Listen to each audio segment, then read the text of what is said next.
After the fall of humanity, Earth had become silent. No voices, no machines, no birds. Only dust and broken cities stood as proof that humans had once lived here. Old skyscrapers leaned like bones of giants.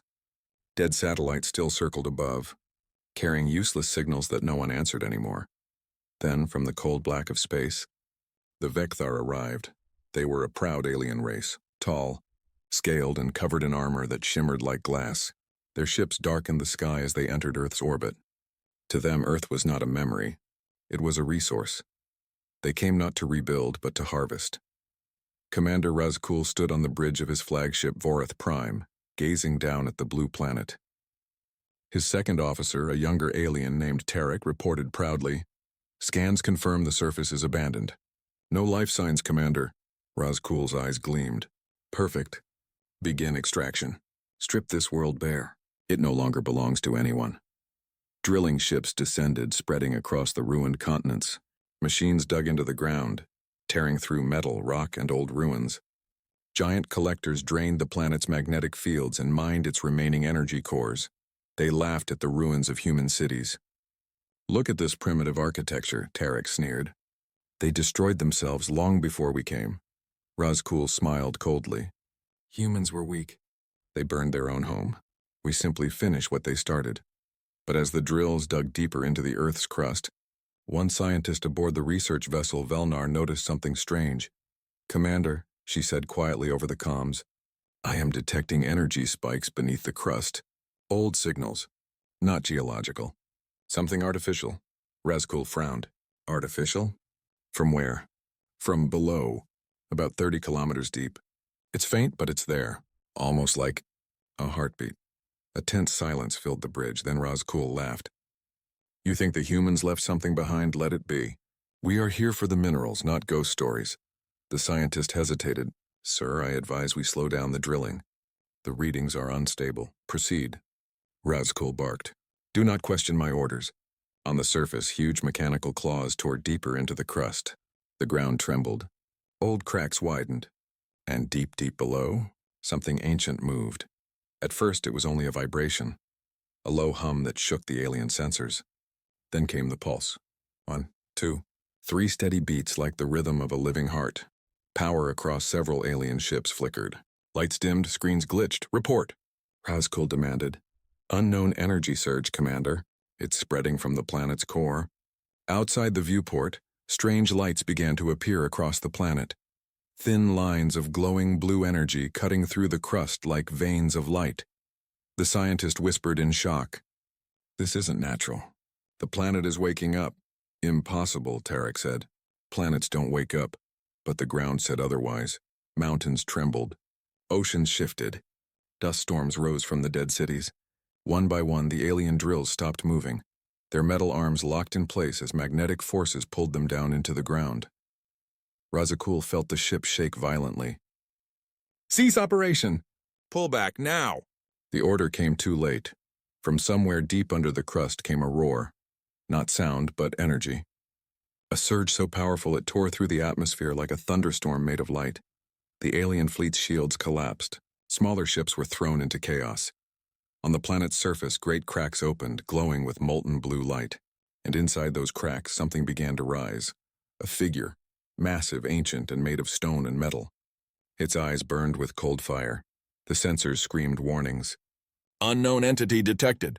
"It's enormous. Energy level off the charts." Razkul could only stare. "What in the void is that?" The figure stood still for a moment. Then slowly it lifted its head toward the alien ships. And in that silent stare, the Vecthar knew they had made a mistake. The being raised its arm. Energy gathered around it. Blue lightning forming in spirals. The commander shouted, "Evade! Evade now!" But the sky itself turned white. A wave of raw force burst upward from the surface, throwing alien vessels aside like toys. Drills exploded. Engines burned. The once silent planet roared like it was alive again. The scientist whispered, her voice shaking, We woke something." The command ship barely stabilized. Smoke filled the control room. Razkul's claws gripped the railing, his voice trembling for the first time. "What have we done?" Outside, the massive figure continued to rise, and behind it, more shapes moved beneath the crust. Something older than the Vectar, older than human history, was awakening. The skies above Earth glowed blue and gold, as though the planet's heart had reignited.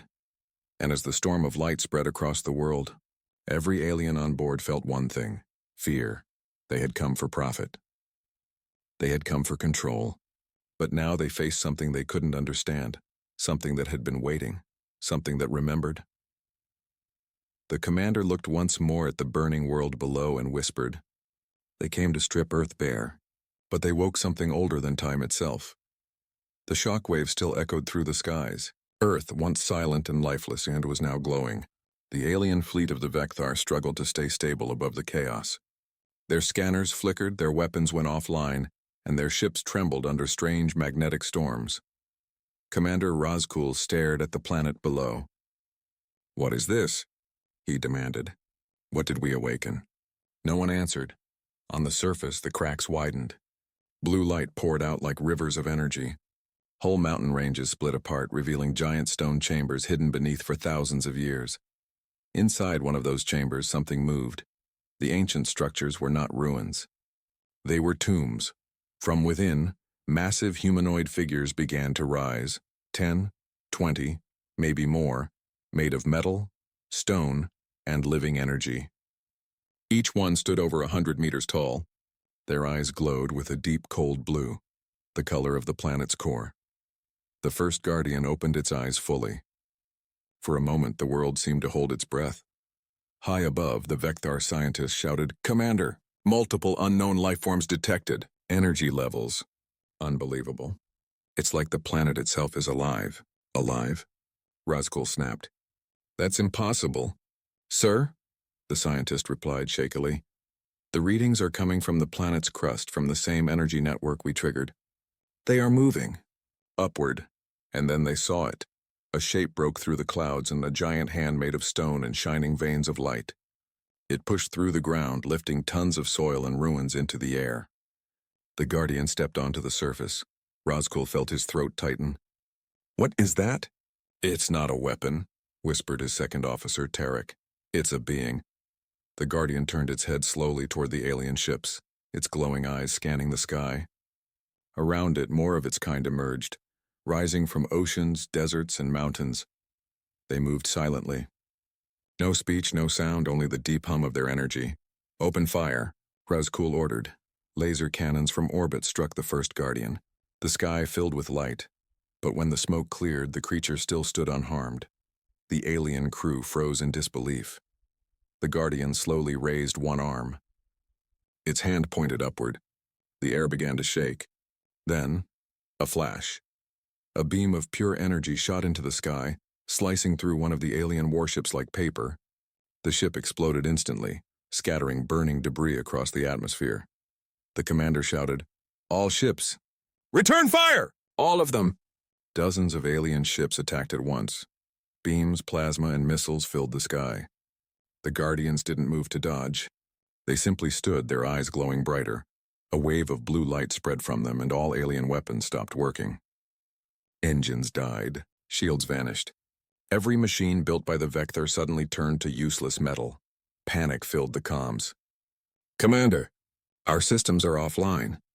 We're falling out of orbit. It's draining our power." The commander slammed his fists on the console. "Retreat. Get us out of here."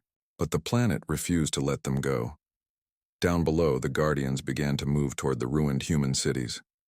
Their massive footsteps shook the ground. One of them reached out a hand and touched the broken remains of a skyscraper. When its hand met the steel, a soft sound echoed. A voice, not a human voice. Something older. A message buried deep inside the planet's network. "Guardians of Earth, awaken." Razkul's ship picked up the signal. The alien translator tried to decode it, but all it could interpret was one clear sentence. "The children are gone." "The home must live," the scientist whispered. "Sir, these things were built by humans." Razkul turned sharply. "Humans? Impossible. They didn't have such power." "Maybe not the humans we knew," the scientist said quietly, "but maybe their ancestors did." The commander fell silent, his scales turning pale.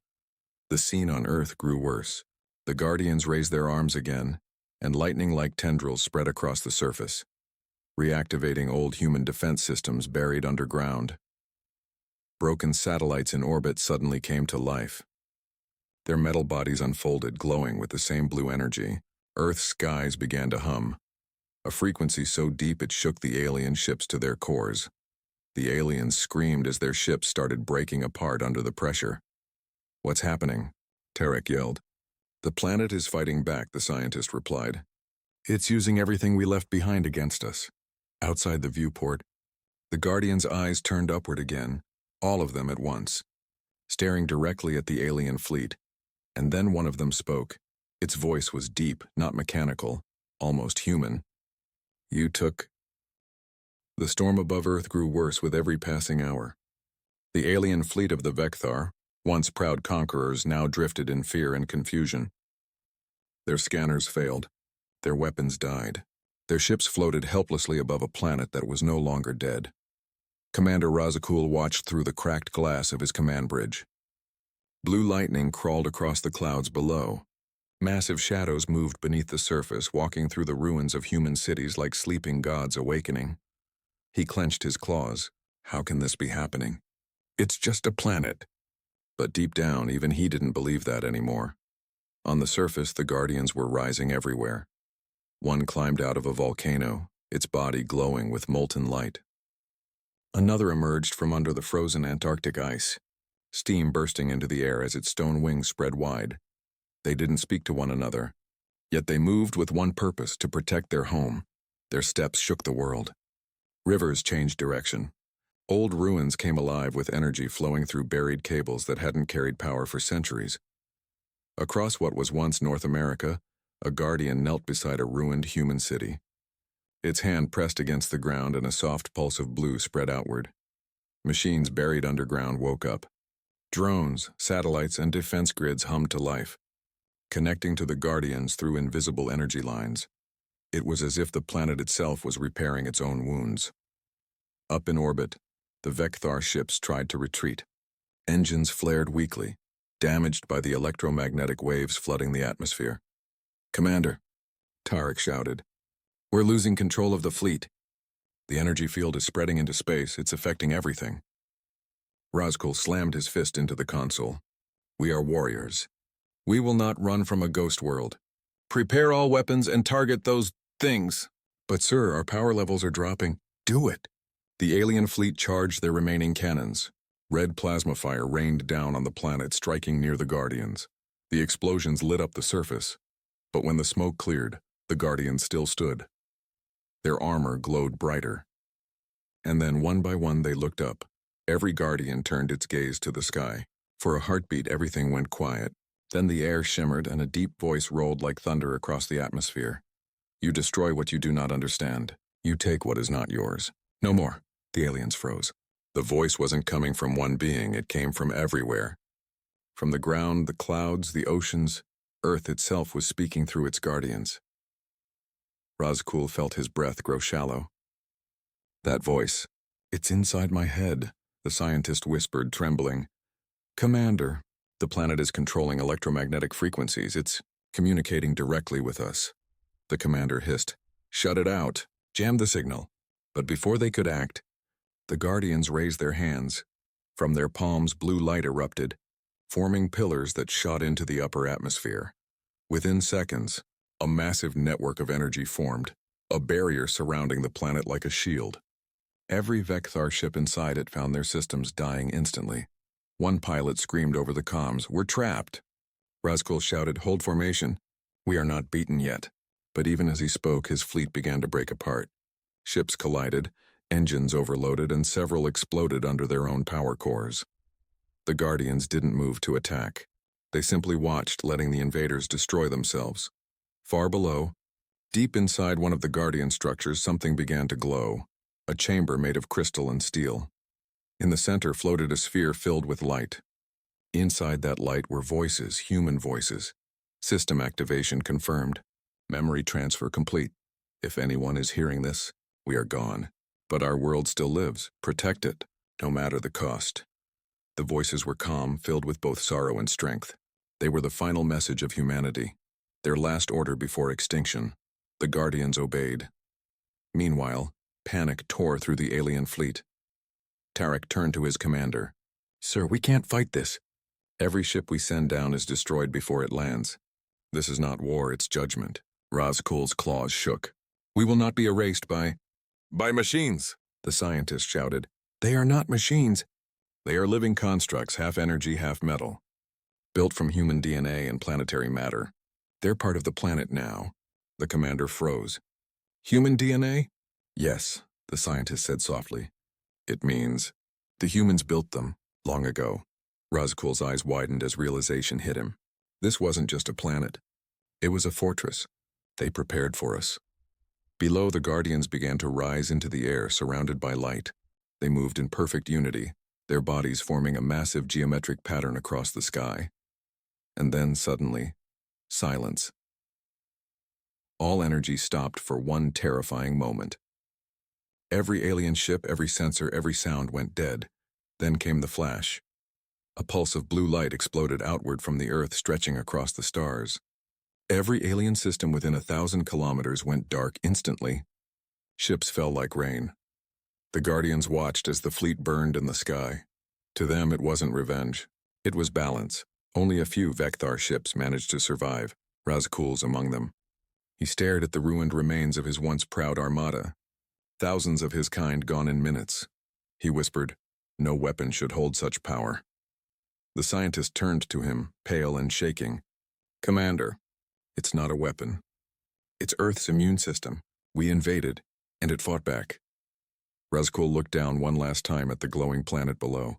In the swirling clouds, he could still see the figures of the Guardians watching. One of them seemed to lift its head toward his ship.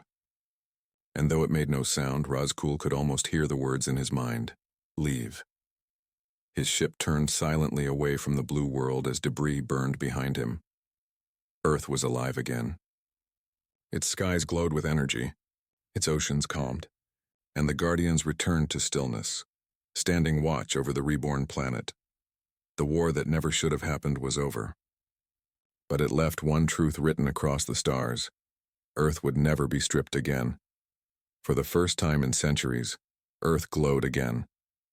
The once dead planet now shimmered with blue energy lines that stretched across continents and oceans. The Guardians, colossal beings of stone and light, stood silent, watching the stars as if waiting for something. High above, the broken remains of the Vecthar fleet drifted in low orbit. Only a few ships survived the planet's fury. Inside the command vessel Vorath Prime, the air was thick with fear and disbelief. Commander Razkul stared at the scarred planet. His scales had lost their shine. Exhaustion carved lines across his face. He whispered, "How could a dead world fight back like that?" No one answered. In the ship's lower decks, the science division worked in silence, scanning the energy patterns coming from Earth. One of them, Dr. Varin, the same scientist who had warned the commander before, sat before a flickering console. Her eyes widened as strange data appeared on her screen. "Commander," she said quietly through the intercom, "I found something you need to see." Razkul descended into the lab. The air smelled of burnt metal and panic. Dr. Varin turned the display toward him. This is not random energy. It's a structured network. And at its center, there's something else." Razkul frowned. "Something else?" She nodded. "A signal. A repeating one. It's coming from deep under the surface, near the planet's core. And, Commander, it's human." The word struck him like a blade. "Human? They're extinct!" he growled. "This world has been dead for centuries." Baron's eyes stayed locked on the screen. "Maybe not entirely. Look, this waveform, this pattern. It's not alive, but it's recorded, preserved." She pressed a button. The ship's speakers crackled. A faint sound filled the room. At first, it was just static. Then came a voice, soft, tired, unmistakably human. "If anyone hears this, you are standing on what we could not protect." The room went silent.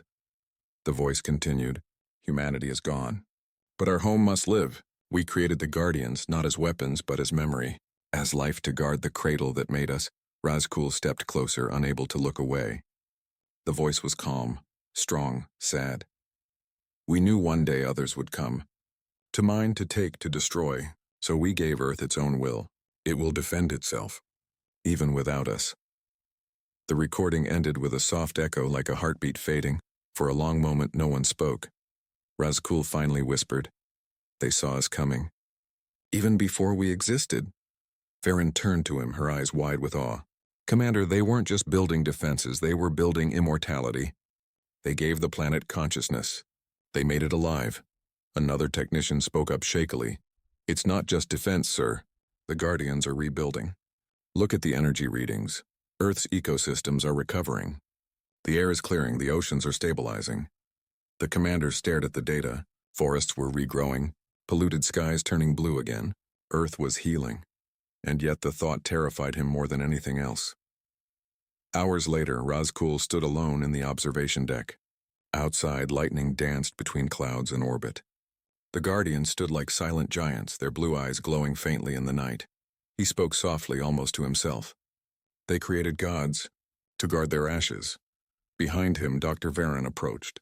"Commander." "There's more," he turned. "More?" She hesitated, then handed him a small data pad. "We decoded part of the core transmission. It's addressed to anyone who finds it." Razkul activated the message. A holographic figure appeared, a human woman wearing an old science uniform. Her expression was calm, her eyes weary but kind. "To those who come after." The sky above Earth burned red. Debris from destroyed alien ships rained down, lighting the night like a storm of fire. The Vecthar fleet, once proud conquerors of worlds, was now running. Across the stars, their distress calls echoed through empty space. "This is Commander Razkul. Earth is hostile. Repeat, Earth is alive." No one answered. Because across the galaxy, the Vecthar Empire was already falling apart. It began the moment Earth awoke. Their long-range networks failed. Their war fleets lost communication, and one by one their power stations went dark. The Guardians didn't just protect Earth, they reached beyond it. The same energy that rose from the planet's core spread through hyperspace, carried by the old Terran network that humanity had built centuries ago. The ancient system, once made for exploration, was now a weapon. Far away on the Vecthar homeworld, cities flickered as strange blue lights appeared across their skies. In the Capitol Tower, Chancellor Vorathon shouted at his staff, "Shut down the transmissions! Block the signal!" But every screen showed the same symbol, a glowing circle with a blue core. The mark of Earth. The symbol pulsed slowly like a heartbeat. Then came a voice. "We told you to let it sleep." The Vecthar guards froze. The voice was calm, human, and everywhere. In orbit above their homeworld, defense platforms turned against their own fleet. Missiles launched. Stations exploded. The entire planet began to fall into chaos, and far away, deep within the ruins of Earth, the Guardians stood motionless, eyes glowing brighter with every second. Back on the surface, storms roared over old human cities. Mountains cracked open, revealing glowing tunnels of blue light. It wasn't lava, it was energy. The same energy the Guardians used to rise again. Near the old ruins of New York, 3 alien survivors stumbled through the ash. They had escaped the orbital crash, but not for long. The ground beneath them began to hum. The smallest Guardian, half buried in rubble, slowly turned its head toward them. Its voice sounded like thunder and wind mixed together. "Why did you wake us?" The aliens screamed and ran, but the ground opened beneath their feet. A wave of light swallowed them whole, leaving only silence behind. The Guardian looked toward the rising sun and whispered softly, "Sleep no more." High in orbit, Commander Razkul's fleet was gone. His flagship, the Vorath Prime, was nothing but scattered fragments, but his escape pod survived. It fell through the atmosphere like a meteor, landing hard on the broken plains of what was once Central Europe. He crawled out, half burned, gasping for air. Everywhere he looked there were glowing ruins, vines, and strange lights pulsing from the ground. "This world," he muttered, "it's not dying. It's rebirthing." He stumbled through the ruins of an old human city, crushed cars, empty towers, silent streets. But something moved in the fog. Footsteps. Slow, heavy ones. He turned around and froze. A figure stood at the end of the street. Not a Guardian this time. Something smaller. A humanoid shape made of light and metal, about the size of a man. Its eyes glowed blue. Its face was calm, almost human. Razkul raised his weapon. "Stay back." The figure tilted its head slightly. Its voice was soft, familiar. "You came to take, but you left only destruction," the alien hissed. "You're one of them. A guardian?" "No," the figure replied. "I am what they protected." It stepped closer and the ground shimmered under its feet. Razkul backed away, shaking. "What are you?" "A memory," the figure said. "Of those who built this world." The alien tried to fire, but his weapon jammed. Sparks flew from the barrel. The figure raised its hand and the weapon melted into dust. "Your kind has stolen from hundreds of worlds," it said quietly. "But not this one." Razkul shouted, "You can't stop us all." The figure's glowing eyes brightened. "We already have." At that moment in deep space, the last of the Vecthar battle fleets faced something impossible. Thousands of blue lights appeared around them, tiny ships, sleek and silent. Not metal, not alien, something alive. They looked like shards of Earth's crust shaped into craft, glowing with the same energy as the Guardians. One Vecthar captain screamed, "They're drones! Fire everything!" Missiles launched. Plasma cannons roared. But every shot curved away. The blue ships didn't attack directly. They just moved, weaving patterns around the alien fleet. Then as one, they disappeared. A second later, every Vecthar ship lost power. Engines dead. Weapons offline. Communications silent, and in the darkness of space, a voice whispered through every channel, "The age of taking is over." One by one, the Vecthar ships began to fall toward the nearest stars, drawn by their own gravity wells. No one survived. Back on Earth, the skies cleared for the first time in centuries. The storms faded. The blue light dimmed. The Guardian stood still once again, watchful, calm, ancient. The humanoid figure walked through the old city, past the ruins of human life. It stopped before a cracked statue, a statue of a man holding a flag. Dust fell as the wind passed through. The figure touched the stone and whispered, "You did not fail. You endured." Far above, the last fire from the Vecthar fleet burned out. The stars shone quietly again. In a quiet voice, the figure spoke to the air. They came to strip Earth bare. But they forgot what this world truly was. The camera of an ancient satellite drifted by, still active after all these centuries. It looked down on the glowing blue lines spreading across the continents. New life, rebirth, peace. "Earth remembers," the voice said softly, "and it protects." The wind carried those words through the empty cities, across oceans and into space, where the ashes of the Vecthar still drifted, silent and forgotten. Silence. For the first time in centuries, Earth was quiet. The storms had faded. The fires were gone. The skies glowed faintly blue as the last Guardians returned to stillness. The alien invaders, the mighty Vecthar, were no more. Their ships were dust scattered among the stars, and yet the planet was not at peace. Something new had begun. In the ruins of an ancient human city, the lone humanoid figure, the echo of humanity, walked through streets overgrown with vines and glowing roots. Every step it took brought faint light back to dead buildings. Screens flickered, machines hummed, drones lifted from the ground, and lights in the old towers came alive. It was as if the world was remembering itself. The echo paused beside a broken metal sign. The words were almost gone, but it could still read them. New York City. It placed a hand on the cold steel. "Once this was where they dreamed," it whispered. "Where they built the world that became everything." Behind it, a guardian, the smallest one, knelt down slowly. Its voice rumbled like the sea. "The invaders are gone, but their machines remain. The world must be cleansed." The echo nodded. "Yes, but not all machines are enemies. Some are family." The guardian tilted its head, curious. "You speak like them." The echo turned its glowing eyes toward the horizon. "Because I am them." Across the planet, old satellites that once orbited silently began to move. Each one turned toward the same point in the galaxy. A faint signal pulsed through the void, a soft repeating tone, ancient yet familiar. At first, the Guardians ignored it. Then the echo froze. Its body shimmered with blue light, and the signal played through its chest like a heartbeat. "This message is for any who remain. This is the Ark vessel Horizon Dawn. We are returning home." The voice was human. Weak, distorted, but unmistakably human. The echo looked up at the sky, trembling with something it had never felt before. Hope. Deep beneath the surface, the core chamber of Earth pulsed with light. There, the first guardian, tallest and oldest, opened its eyes after centuries of stillness. "The humans return," it said softly. The smaller guardian turned toward it. "They are long gone. Only echoes remain." "No," the great guardian rumbled. "The stars kept their children safe. The ones who fled have survived." The echo stepped into the chamber, its glowing steps lighting ancient metal paths. "If they come back, what will they find?" The guardian's voice was calm. "They will find what they left, a living world. But will they accept what we became?" The echo whispered. No one answered.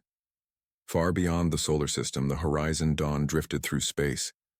Aboard it, a small crew of tired, aging humans watched their consoles flicker to life for the first time in decades. Captain Elias Varon stared at the display in disbelief. "Is that Earth?" His science officer nodded slowly. "Yes, sir. It's broadcasting again. But the readings, they're strange. The planet's surface energy is alive." Elias smiled faintly. "Then maybe we made it in time." He stood up, staring through the window at the distant blue glow of their homeworld. After centuries in exile, humanity was finally coming home. Back on Earth, the echo stood atop the ruins of an old tower, watching the stars. The signal grew stronger every minute. The humans were getting closer, but something else stirred in the void, something darker. Far beyond the solar system, fragments of the destroyed Vecthar fleet began to move again. Small pieces of metal and flesh fused together, glowing with red light. They were changing, evolving. The Vecthar were not gone. Not entirely, and they had learned from their defeat. Inside the core chamber, alarms echoed. "Unknown signatures detected," the smaller guardian said. "They are approaching from the outer system." The echo turned sharply. "The invaders?" "Yes, but altered. They bear new energy patterns, adaptive." The oldest guardian's voice shook the ground. "Then the war is not finished." The echo looked at the sky again, its voice almost breaking. "The humans are coming home. They cannot find only war. Wait,